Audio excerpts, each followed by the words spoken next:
इस वीडियो के अंदर मैं आपको जो है 50 डेज के बारे में थोड़ा डिस्कस करूंगा, एक डिटेल डिस्कस के अंदर कि जिन बच्चों का मॉक टेस्ट में स्कोर काफी ज्यादा लो आ रहा है या फिर जिसकी रिवीजन भी अच्छे से नहीं हुई है, या फिर अगर बात करें तो यार भी फर्स्ट राउंड भी क्लियर नहीं हुआ है, मतलब कहने मतलब कंसेप्चुअल क्लैरिटी में प्रॉब्लम है और भी सारी चीजें हैं, तो उसलिए को मैं डिटेल के अंदर डिस्कस करूंगा। यहाँ मैं कोई हवाबाजी ना करते हुए एक सिंप्लिसिटी के साथ मैं बातें करूंगा, बड़ी बड़ी बातों ना करते हुए मैं कोशिश ये करूंगा कि 10 मिनट के अंदर मैं इस वीडियो को वाइंड अप कर दूं, ताकि आपका भी समय बच सके और आप इसको लेके आगे बढ़ सके।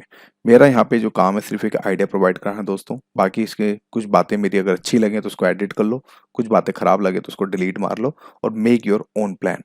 आपने ये प्लान कॉपी पेस्ट नहीं करना है। हाँ, समझे, आइडिया लें और अपने हिसाब से अपना खुद का एक रफ वर्क इस पे जरूर करना, ताकि आपको चीजें जो है ठीक ठाक आपकी बन जाए। क्योंकि अगर आप डायरेक्टली कॉपी पेस्ट मारोगे तो definitely you are going to fail it. तो बेटर है कि आप इसमें सिर्फ एक आइडिया लें, प्लस माइनस करें अपने हिसाब से, जो चीजें आपको अच्छी लगे, जो चीजें आपको बेकार लगे उसको डिलीट मार दें, दैट्स इट।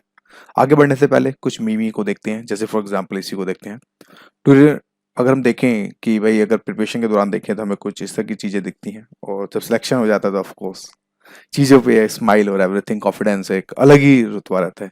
अगर हम गर्ल्स की बात करें तो जैसे मिमी है, नॉट लाइक मैं ऐसा कोई शो नहीं कर रहा हूँ, ना ही मुझे कोई मतलब कि अधिकार है, जस्ट मैं जैसा कि फन के तौर पे देख रहा हूँ। रेस्ट इंडिया की बात करें, जैसे कि टूटे दिल से तो संगीत निकलता है, और बिहार और यूपी के अगर बेसिकली लड़के हों, और अब तो हालांकि राजस्थान और हरियाणा के लड़के इसके आगे लिखना चाहिए, तो इनका अगर दिल टूटता है तो डायरेक्टली यूपीएससी निकलता है। और ये प्रूफ भी हो रखे हैं कि काफी लोगों ने जो है इस बात को जो है किया भी है। ठीक है, ये तो रहा apart for the may be कि थंब रूल हमारा आगे क्या हो सकता है। आखिर देखिए, हमारे पास जो 50 डेज हैं अगर हम बात करें, उन 50 डेज को कैसे लेके हम क्वालिटी वाइज के बारे में सोचें और करें। आपको पहले अपने लूप होल्स के बारे में समझना पड़ेगा कि लूप होल्स आपके क्या हैं, आपका क्या आपकी स्ट्रेंथ है, जिसको हम कहते हैं ना कि अगर मैं यहाँ पर, अगर मैं थंब रूल को आगे पढ़ाने से पहले अगर मैं आपको यहाँ बताने की कोशिश करूँ कि आपके स्ट्रेंथ क्या है आपके, यानी कि आप शॉर्ट एनालिसिस अपने हिसाब से करें कि आपकी स्ट्रेंथ क्या है, आपकी वीकनेस क्या है, आपकी अपॉर्चुनिटी क्या है और आपके थ्रेट क्या है, कि जिसमें आपको डर लगता है, अपॉर्चुनिटी जहां आप इंप्रूव कर सकते हैं, आपकी वीकनेस जहां पे आपकी ये वीकनेस, और आपकी स्ट्रेंथ की हाँ ये चीजें हो सकती हैं।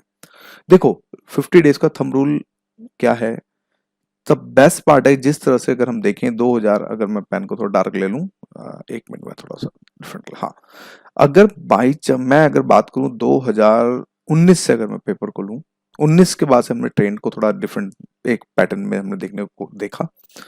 19 2019 से लेके 2022 तक में अगर हम देखें, इन 4 सालों में यूपीएससी ने बिल्कुल कंसेप्चुअल क्लैरिटी के ऊपर फोकस किया है।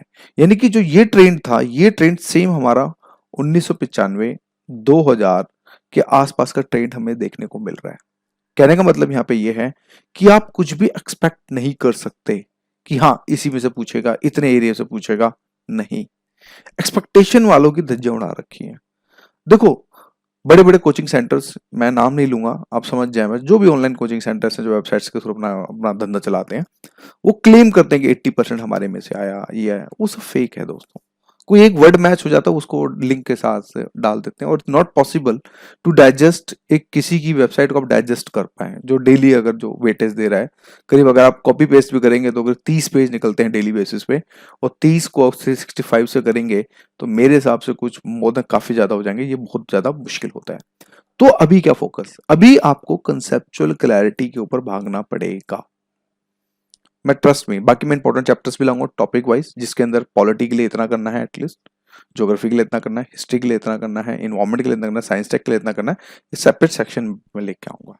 और कुछ मेरे द्वारा इंपॉर्टेंट एमसीक्यू भी आएंगे, ठीक। तो कंसेप्चुअल क्लैरिटी के ऊपर बहुत फोकस करें, स्पेशली खास तौर पर किसमें, पॉलिटी में, इकोनॉमी में, पॉलिटी में, और साथ में ज्योग्राफी में। इनमें कंसेप्चुअल क्लैरिटी बहुत ज्यादा लगती है। अगर आपके कंसेप्ट क्लियर नहीं हुए तो आपका क्वेश्चन आता हुआ गलत हो जाएगा। तो जब आती हुई चीजें गलत होती है ना, तो सबसे ज्यादा बुरा लगता है, राइट। और focus more on static subject. Static subject का मतलब यहाँ पे ये हुआ कि आपने अपने कोर सब्जेक्ट को उठाओ। कोर सब्जेक्ट कैसे, जैसे कि आप हिस्ट्री को आप कोर सब्जेक्ट नहीं बोल सकते, क्यों?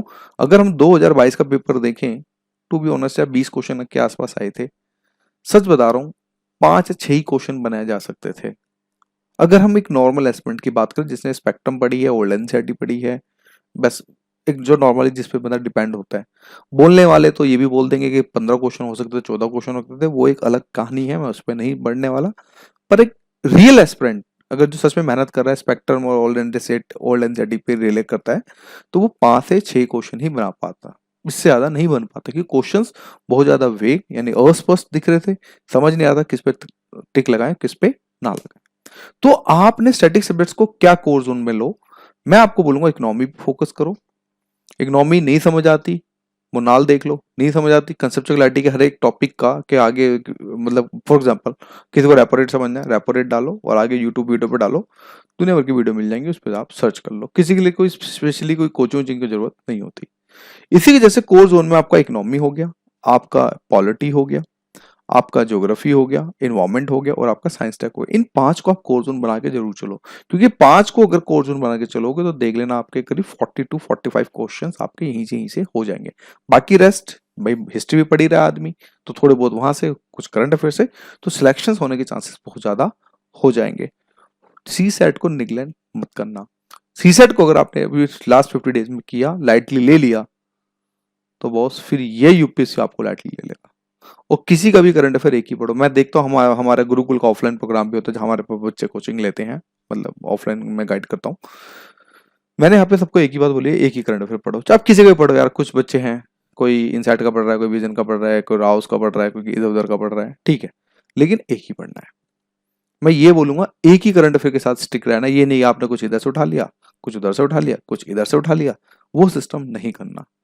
ना तो वो कुछ नहीं आएगा हाथ में और नील बट्टा सन्नाटा होगा और उससे ज्यादा कुछ नहीं होगा। उसके बाद रिवीजन पे बहुत ज्यादा फोकस करना। रिवीजन का मतलब यहाँ पे ये रिवीजन फिर टेस्ट लगाओ, टेस्ट में कम आए फिर रिवीजन लगाओ। मैं आऊंगा अभी लो स्कोर पे भी आऊंगा, मैं सभी डायमेंशन पे बात करूंगा। तो उससे पहले आगे क्या 50 डेज का टाइम टेबल कैसा हो। देखो दोस्तों 50 डेज के टाइम टेबल के लिए मैं आपको अपने हिसाब से एक यूनिवर्सल चीज बता रहा हूँ, बाकी आपको जैसा सही लगे अपने हिसाब से देख लीजिएगा। देखो यू शुड स्टार्ट विद, अगर आप स्टार्टिंग में करें तो फोर्थ शिफ्ट के साथ स्टार्ट करो। ध्यान से समझना, मैं आपको यहाँ पे अगर मैं बात को 3 पार्ट्स में डिवाइड कर देता हूँ, ये लास्ट 15 डेज, ठीक है, लास्ट 30 डेज और ये आपका लास्ट 20 डेज, राइट। 20 टू 30, अरे नहीं सॉरी, ये लास्ट 20 डेज हो गया और ये लास्ट का 15 डेज, मतलब कि ये तो एकदम लास्ट 15 डेज, फिर ये 1 महीना, फिर ऐसे। यहाँ आप 4 शिफ्ट स्टार्ट करो अभी।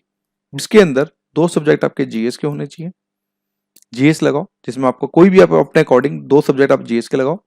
एक आप सी सेट रखो, अगर आपको सी सेट बहुत ज्यादा स्ट्रॉन्ग है, लगता है कि यार नहीं यार मैं कर लेता हूँ आराम से, तो उसकी जगह आप क्या करना, टेस्ट घुसा लें जिनका सी सेट बहुत अच्छा है, फिर उसके बाद यहाँ पे करंट अफेयर कर लें। अब ये अपने अकॉर्डिंग करना है, लेकिन मेरी तरफ से जो आइडल टाइम रहेगा, अगर जो बच्चा, देखो यार सुबह ना कोशिश ये करो 4 बजे उठने की, 4 से लेके 1 बजे तक अपने आप को टाइट रखो।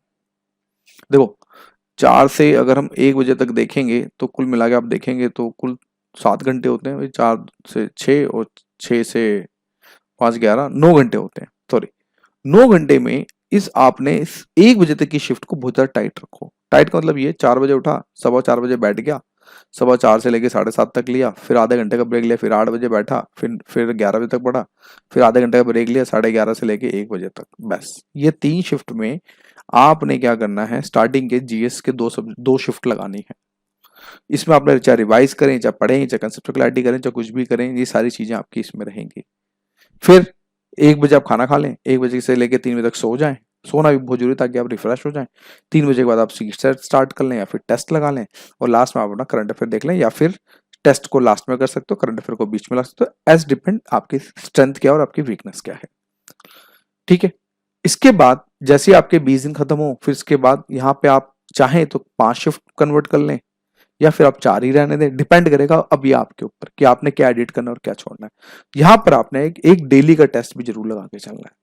कम से कम मान के चलिएगा लास्ट 50 डेज के अंदर कम से कम आप 25 टू 30 टेस्ट आपने अपने अकॉर्डिंग लेके चलना है, जिसके अंदर 10 फुल मॉक टेस्ट आपके जरूर होने चाहिए, जिसमें फुल मॉक टेस्ट जो आपके 10 होने चाहिए, और कंसेप्चुअल क्लैरिटी पे बहुत ज्यादा फोकस करें। और लास्ट के 15 डेज के अंदर आपने PYQ पे ही सबसे ज्यादा फोकस आपने करना है, और साथ में आपका रिवीजन ही चलेगा यहाँ पे, और साथ में सी सेट चलेगा। टेस्ट यहाँ पे आपके बंद हो जाएंगे लास्ट के 15 डेज के अंदर, यानी कि अगर 28 को पेपर है तो आप मोटा मोटा ये समझ लो कि 14 तारीख या 13 तारीख से आप टेस्ट सारे बंद कर दो। उसके बाद इसमें आप इसके ऊपर जो है कुल मिलाकर शिफ्ट हो जाओ, ठीक है, अब आते हैं मेन पड़ाव के ऊपर जो मैंने पहले भी डिस्कस किया था।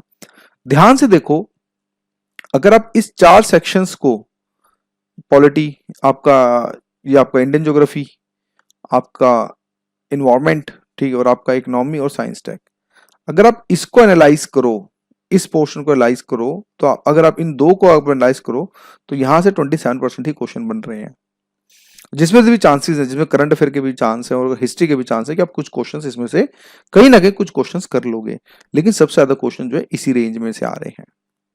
तो आपने ये वाला कोर जोन ही सबसे ज्यादा अगर बात करें तो आपने हिट करना है। समझ आ गया? बाकी आपके स्क्रीन के ऊपर मैं ज्यादा एक्सप्लेन नहीं करूंगा इसके ऊपर। सबसे ज्यादा आपने पॉलिटी गवर्नेंस, ये सारा जो पोर्शन है आपका, इन पे आप ज्यादा फोकस करें, rather than बच्चे क्या करते हैं इस पे ज्यादा फोकस करते हैं और इस पे ज्यादा फोकस करते हैं, होता कुछ है नहीं। बेटर है आप इनको छोड़कर आप इस पे फोकस करोगे, इसमें से कुछ ना कुछ तो निकल ही जाएगा। मैं ये नहीं कह रहा छोड़ने के लिए, आप पढ़ना है, लेकिन आप श्योर नहीं है कि आपका क्या होगा। इसके बाद चेक के प्रिपरेशन, मॉक टेस्ट आपने लगाओ, मॉक टेस्ट लगा के आप चेक करो कि भाई कितना, अगर आपका, अगर मैं देखो, अगर आपका अप्रैल तक भी अगर आपका 60 आ रहा है तो बॉस यू शुड रीथिंक, आपको एग्जाम देना चाहिए या नहीं देना चाहिए। अगर आपके पास अनलिमिटेड अटेम्प्ट है, एग्जाम दो, कोई इशू नहीं है। अटेम्प्ट गिनती के हैं तो बेटर है स्किप कर दो, क्योंकि 60 पे अगर आपके मॉक टेस्ट में आ रहे हैं तो there is a probability of, मतलब चांसेस कम हैं। देखो मैं ये नहीं बोलूंगा, अपवाद हर जगह, एक्सेप्शन केसेस ऑलवेज देयर, लेकिन चांसेस कम है कि आप उस 60 को आप जो है 110 में आप कन्वर्ट कर पाओ। देखो अगर आपका टेस्ट स्कोर में 60 आया ना तो एग्जाम हॉल में आपका 80 आएगा, ये कंफर्म है। क्योंकि आप ये मान के चलो जो आपका टेस्ट में स्कोर आ रहा है उसमें आप 20 प्लस मार्क्स और कर लो तो वो आपका फाइनल स्कोर होता है यूपीएससी का। जहां तक मैंने जितने टेस्ट लगाए अपनी लाइफ के अंदर, मैं उसका आपको एक एनालिसिस ही बता रहा हूं। तो जो भी आपका टेस्ट अगर आपके 80 आ रहा है तो मान के चलेगा 100 है, एक अच्छा स्कोर है। जिनका 60 65 आ रहा है या जिनका इवन 65 तक आ रहा है तो प्लीज अपने अटेम्प्ट को रिकंसिडर करने की कोशिश करो, अटेम्प्ट को बचाने की कोशिश करो। अगर टाइम है तो अच्छी बात है, टाइम अटेम्प्ट को बचाएं, नहीं है तो इट्स ओके। क्योंकि देखिए ये बातें सीधी कोई नहीं बोलता, सब ना शुगर कोटेड बोलते हैं। मैं आपको कड़वी दवाई देता हूं और कड़वी दवाई भी मैं बिलीव रखता हूं कि बेटर है कड़वा बोल दो, एक बार के लिए बुरा लगेगा, लेकिन आपसे उससे आपका एक साल बच जाएगा या फिर आपका एक अटेम्प्ट बच जाएगा, ये ज्यादा इंपॉर्टेंट है। अब आते हैं फाइनल चेक में यस और नो में। अगर आपको लगता है कि अगर आपने मई 14 तक आपने देखा कि आपका स्कोर अगर 80 के आसपास भी लहरा रहा है, कूद रहा है, तो yes you are able to give the exam. 80 आ रहा है, 85 आ रहा है, मैं मिनिमम स्कोर की बात कर रहा हूं, मैक्सिमम की नहीं। 85 तक आ रहा है तो यस आप एलिजिबल है, आप दे सकते हैं और आप चांसेस हैं, there is a lot of chances कि आप एग्जाम को बहुत अच्छे से जो है क्रैक कर पाएंगे। मेरा इस मोटिव यही था कि लास्ट के 50 डेज के अंदर आपने अपने शेड्यूल को टाइम टेबल के हिसाब से बनाओ। द बेस्ट पार्ट ये है कि आप 4 बजे उठो, 1 बजे तक सबसे ज्यादा टाइट स्टडी करो। इसके देखो जब बच्चा 1 बजे तक होता है ना, वो 2-3 घंटे स्टडी करता है और आप यहाँ पे 7 से 8 घंटे की डकार मार के बैठोगे कि यार 7 से 8 घंटे स्टडी होगी, हो गया, सब तो पूरा दिन पड़ा है। 1 से लेके आपके पास 10 बजे तक का टाइम है पूरा अच्छे से, और इसमें आपके पास करीब मान के चलो 9 घंटे से 2 से 3 घंटे स्टडी करनी है, दैट्स इट।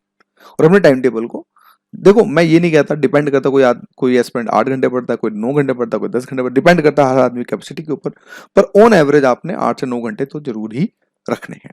मैं इतना जरूर आपको यहाँ पर बोलूँ, तो यही मुझे सिर्फ कहना था।